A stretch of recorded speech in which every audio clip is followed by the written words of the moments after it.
Ugh, mornings, more specifically mornings with young kids.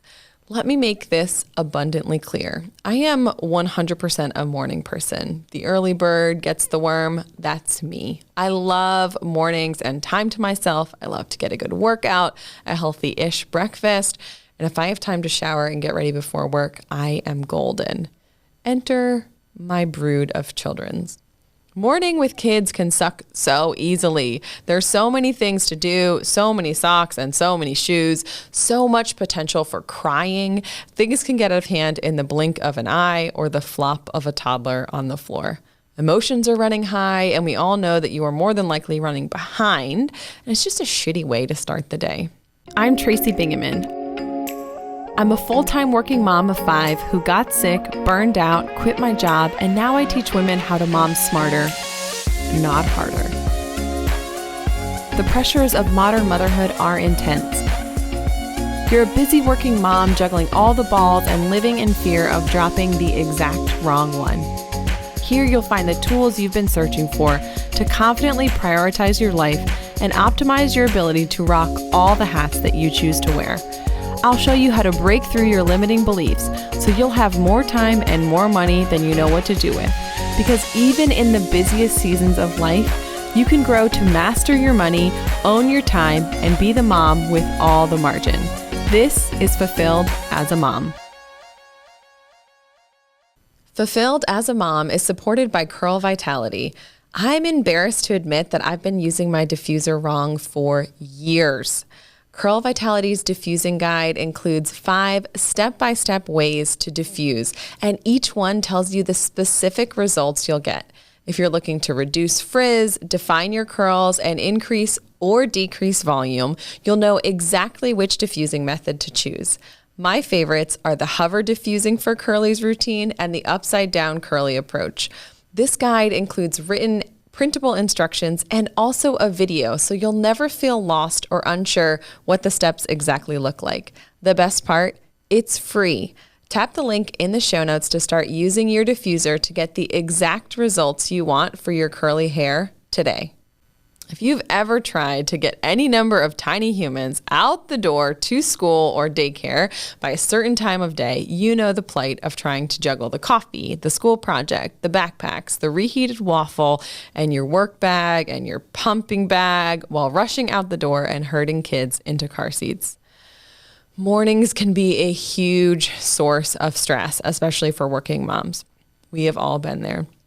We used to be perpetually late and rushing out the door in the nick of time on repeat.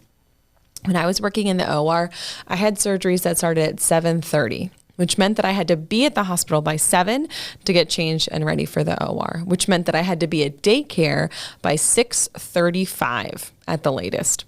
They only open at 6:30. When our morning starts out in a smoother way, without rushing, yelling, and stress, it helps to set the tone for the entire day in a much better way. So here are 6 ways to make your mornings with kids suck less. The first way is to prepare on Sunday nights. Sunday nights are often a missed opportunity to pave the way for a smooth week. We do things like prepping our kids' clothing, and even things as simple as a little bit of food prep can go a long way. Each of our little ones chooses 5 outfits for the week. I'm talking underwear, socks, tops, bottoms, a sweatshirt, a bathing suit, depending on the season. And they pile them. I'd like them to pile them into 5 neatly folded piles, but they pile them in the general area of their rooms, near their beds. We do things like we get Greek yogurt and we take them out of the cardboard, because in the morning that cardboard is like such a frustration. If you can get all the yogurts out of all the cardboard on Sunday night, you don't have to do it for the rest of the week.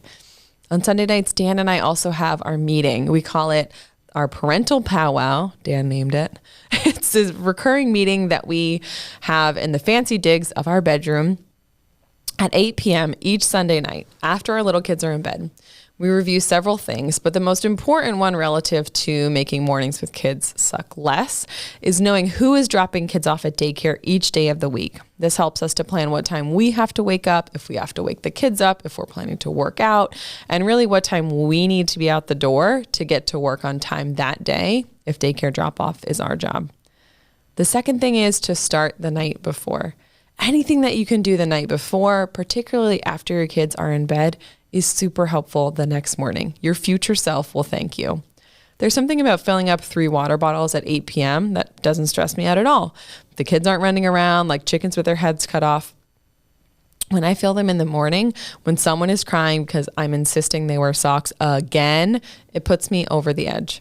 Preparing as much as possible in the evening gives you a head start in the morning. My best advice, and this is spoken from experience, is to do these things before your butt hits the couch and before you sink into your favorite chair. For me, all bets are off. When my butt touches down, it is not getting up to do anything but go to bed. One other night before item that we do that really helps us with our kids getting dressed in the morning is that they don't sleep in pajamas during the week. Pajamas at our house are for weekend only. And the reason that we do that is because our kids sleep in their clothes. So they change at bedtime. Instead of changing to pajamas, they change into a clean outfit that they'll wear tomorrow. This eliminates an entire outfit change early in the morning because in the morning, they don't have to change their clothes at all. And if they've changed their minds about what they want to wear as opposed to what they laid out on Sunday night, we can discuss it in the relative calm of bedtime instead of the frenzy that occurs in the morning. Number 3. Now, if you're not a morning person like me, I don't want you to stop listening. Hear me out. This one is the one that you're not going to want to do, but it is so, so important. I want you to wake up a little bit earlier than you have to in the morning. I'm not talking 3 a.m. alarm or a massive shift of hours and hours. Start with 15-minute increments. If you can get up 30 to 45 minutes earlier than you absolutely need to, you can allow yourself to have some time for just you before your tiny humans wake up from their slumber. It might allow you to get just a little bit of work done, 2 more items prepared for your day, or maybe even exercise, stretching, and a shower before you have to start meeting the needs of all the other humans. This can help you get in a great mindset before tackling the day and helping everyone else. The fourth thing is to ask for some freaking help. Whether this is from the kids themselves because they are infinitely more capable than we give them credit for, or to ask from your partner for help. Ask and be specific about what you need. Be clear on what you want them to do and the fact that you want your partner to take over a task altogether, or if it's just something that you need help with during this busy season. Yes, I know that you know how to cut the sandwiches just so, and I know that you know what each kid likes for snacks, and guess what? Those kids can pack their own snacks, and your partner is capable of learning those patterns of their likes and dislikes right alongside you. Sometimes letting go of the outcome being just the way you do it is so freeing. If you can hand off a task and let it go, then your mind will be free to focus on other things or even to invest some time in yourself. Fulfilled as a Mom is supported by Freckles and Olive. They're my favorite source for earrings. They make handmade, gorgeous, unique, and durable earrings. No outfit is complete without a great pair of earrings, and I personally never leave the house without them. From the most basic studs to these gorgeous sweater drop earrings like the ones I'm wearing today, there is truly something in Rachel's collection for everyone. Head to Freckles and Olive on Instagram to be the first to know about all of her newest designs. The fifth thing that has been a real game changer for us, checklists. So we have these laminated checklists that we use in the morning and in the afternoon when we get home from daycare. Each of the kids has a checklist with tasks like brush your teeth, brush your hair, pack your backpack, put on shoes, and seasonally it has sweatshirt and warm clothes for outside or swimsuits depending on the season.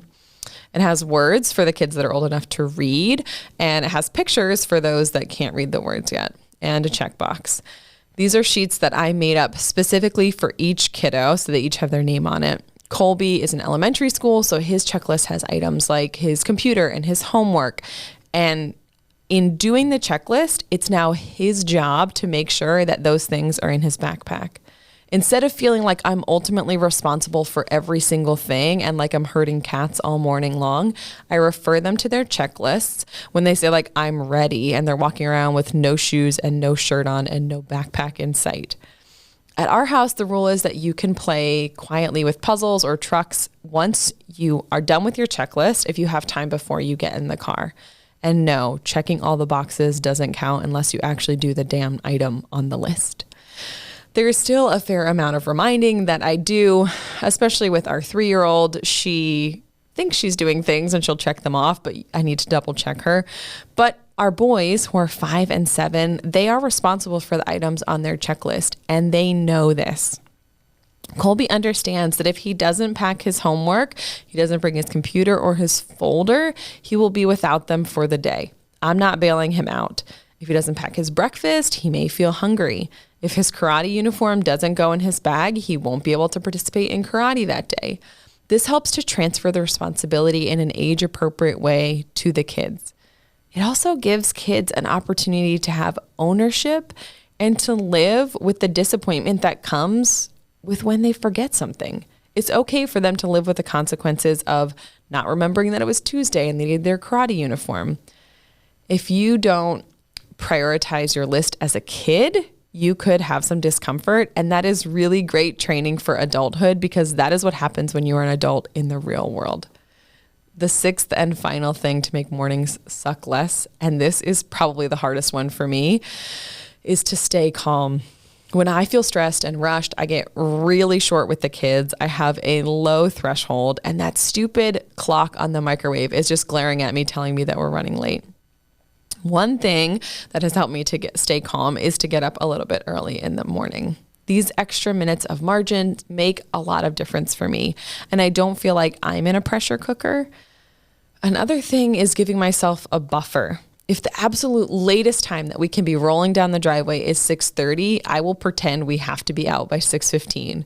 In my mind, the goal time is 6:15. I'm telling the kids 5 minutes when it says 6:10, and we're getting out the door. And that way I don't have to be rushing, breathing down their neck. We have a little bit of wiggle room, and I'm less likely to yell if I just have 5, 10, 15-minute buzzer. The third thing that helps me to stay calm in the frenzy and the shuffle that is daycare drop-off and the madness that can be mornings with kids is my mindset. When I am in the shower, which is something that I do every morning, I take a few seconds to visualize the way that I want things to go. It does not always go that way, but I set my intention for the energy that I want to bring to the day, specifically to the tone that I want to use to start the day. There was a season of life when this mindset piece just was not a reality for me. I'd be getting out of the shower and I would hear Rayanne crying or yelling from her crib, and I would immediately go in this mental tailspin of how I never have time to get ready and I can't do my makeup and my hair is going to be a mess and now she's going to help me blow dry my hair. And I would get defensive and angry, and that's how I would feel for the rest of the morning. As working moms, we have precious few moments with our kids on work days, or at least that's how it feels. Making the most of these moments, even the moments in the rush of the morning, starts with your mindset. I want my kids to be dropped off at daycare knowing that they are loved and feeling that they've been treated with kindness. And for me, getting my mind right helps me to be calmer and more caring to them in the morning. There are absolutely still days when we are in a rush. There are times when I lose my cool and I yell at them, or I'm just pissed off in general. There are days when things get forgotten and the kids are learning to deal with those consequences and to navigate the emotions of disappointment. These steps are not guaranteed to give you a smooth morning. They simply stack the deck in your favor, and they remove some of that friction. They decrease the obstacles and increase the chances that you'll get all the butts in all the car seats, buckled up and out the freaking door on time. Until next time, Mama, keep taking steps towards being fulfilled as a mom. You've got this. I'm doing a victory dance right now because you did it. You took the time to tune in, to reach for a better life, and to take care of you. Did our time together go by way too fast for anyone else? Head to fulfilledasamom.com for show notes and all the discount codes from today's show. You now have the tools and knowledge to change your life. Go blaze your trail, take that step, make the shift, and do the work to create fulfillment in your life today.